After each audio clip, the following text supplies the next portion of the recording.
All right, 7:37 in my studio today. Doug Porter is here. We love to talk about locally owned business. I got a great locally owned business here. It's Woodstock Building Associates. In business for how many years, Doug Porter? 38 years, Gary. Well, by golly, that's a good long time. And you're located where? 78 Prospect Street in Woodstock, Connecticut. What's going on up there at 78 Prospect? Well, we're enjoying the summer, keeping busy, have lots of projects going on. Yeah. Doing landscaping, which is what we talked about last month. We're doing landscaping at our offices, make it look nice. Nice. Yeah, you got to make it look good. I love that. You're on Facebook, online. Where are we going to find you? Facebook, where else? We're going to find us on House. We're going to Guild Quality and WBAHomes.com. All right. You got a whole team concept, a whole team of professionals. They're with you from start to finish. And we mean from the time you just sit down and just tell them your idea, right to here's the keys or here's your new room, here's your completed project. It's just a great team concept here with Woodstock Building Associates. So, yeah, last month was all about landscaping, and you're doing that yourself. You're taking some of your own tips, I see. What do you want to talk about this month? Well, it's amazing. Tomorrow's the first day of summer, but we're already thinking about our fall and winter projects. So what? Now's the time to start thinking about them. All right. Well, that's right. In your business, you have to think ahead. Okay. So where do we want to start on this? Well, if you want to get something done before the holidays, and it's hard to believe that we're already thinking about Thanksgiving and Christmas, but if you want a project done before the holidays, you really got to start your planning now. Get going. Talk to a carpenters or contractors and see what you can get going on the project. You got to figure out that it also takes time just to get your permits. There's lots of different permits that are required nowadays. You just can't walk into the town hall and say, I'd like to get a building permit. You may need a health department permit. You may need a wetlands permit. You may need a zoning permit. All of those take time. They're all there for good reasons, but you got to plan with your schedule to meet all the requirements that are out there. Okay. What about contractors, too? You got to nail down your contractor because if they're good, they're busy, right? Correct. And it's nice to be busy.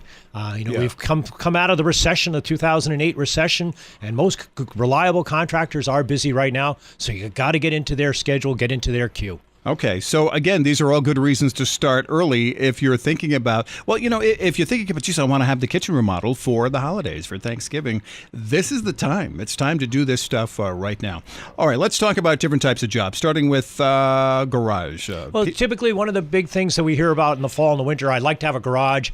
It's hard to believe, it's going to be warm today, but we all remember scraping the ice last winter. And do you want to go through that again this year? Do you want to have a garage? And then you got to think about what type of garage you're going to have. Is it going to be attached to the house? It's going to be detached. How many bays? We have that discussion regularly with clients. Do we have 1 bay, 2 bays, 3 bays? And we've had 6 bays. So, how much storage do you actually need? All right. So if you want to have a garage for this for next winter, you really should be doing that now. That makes sense. What other kind of projects are people? Well, one of the things, the rooms that I think is most important in a house, and sometimes it's not there, is the mudroom. Yeah. And it's interesting. On Friday we had an event at our house, and I was cleaning the mudroom. I was just getting rid of the winter things, putting away the gloves and the scarves and things like that, getting ready for the summer. And now if people are thinking about maybe adding a mudroom, now's the time to start thinking about it. Okay. What else? Well, within a mudroom, it's nice to have a place to organize your things. You'll see in a lot of the magazines these cubbies, built-ins, where you can have a place to hang up your coats, put your boots, and it organizes, especially if you have younger children that are into sports, place to put the soccer cleats, put the baseball gloves, put the football. Everybody knows where everything is so that when you're out in the rush, you're trying to get to the field, you just grab them right out of the cubby where it belongs. It's there, hopefully, and then off you go. All right, that makes a lot of sense. How about entry porches? What's up with that? Again, I think those are really important. I think they give a focal point to a house. They welcome people to the house. I think the Ospreys have a pretty nice front porch on your house, don't you? Thank you. Thank you for saying that. I appreciate that. And it is. I've gone to your house a few times, and it's very welcoming. You come up to the front porch. You don't have to, if it's raining, you're not standing in the rain waiting for you guys to open up the door. Okay. You're covered. It's a good thing to have. I think it tells people where the front entrance to the house is or where the main entrance is to the house. Cool. But think about it. Now's the time to It's a little bit more design involved sometimes on a front porch to make it blend in well with the house and give it that focal point that you need to have. All right, and it does look, it is a nice addition to pretty much any house. What about basement work? Well, we all have looking for space in the wintertime for the kids to play, in my case, the grandchildren to play. So think about your family room, your basement area. Maybe it's the place to put the big screen TV. You can't get that 60-inch screen TV upstairs. Your living room just isn't big enough. Well, maybe you can make a room downstairs that allow you to have that big TV when football season starts again. Okay, I'm a big fan of perspective too. Everybody wants a massive TV screen, but a massive TV screen in a small room, it never looks right. It never looks right to me. I think it has to be. This is my own personal taste in perspective to the room. So if you want a big giant TV, maybe a larger scale room would be nice. Not necessary, but I think it just looks better. I don't know. Well, there are rules of thumb in terms of how far away you have to be from a certain size screen. So if you have a 60-inch screen, you're going to have to be 12 feet back. Yeah, if you're up too close, you're not going to get the value and the enjoyment out of it. So if you want that big giant TV, maybe a room that's a little more in place with that.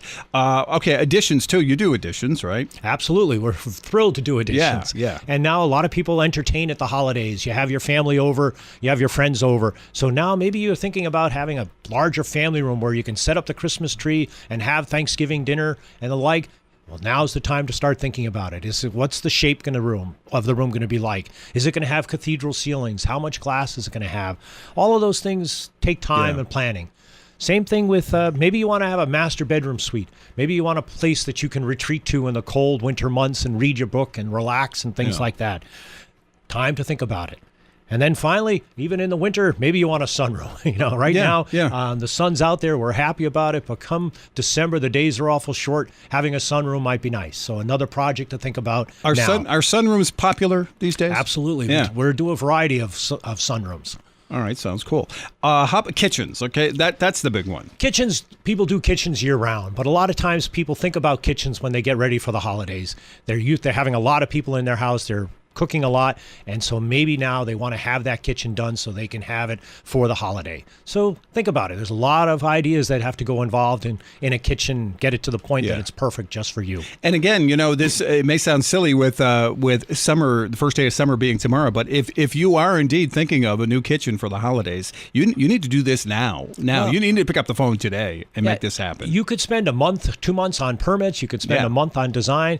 It's 6 weeks for delivery of cabinets. So yes, guess what? All of a sudden it adds up. Time to roll. Okay, how about energy upgrades? What's going on? Again, that's something to think about now so that we finished the heating season for last year. We're all recovered. We're not paying the oil company right at the moment. But guess what? They'll be coming again in September, October, November. So what can we do to improve the energy efficiency of the house? Do we want to put in new windows, put in new doors? Those make a difference. Yeah. Should we put in more insulation?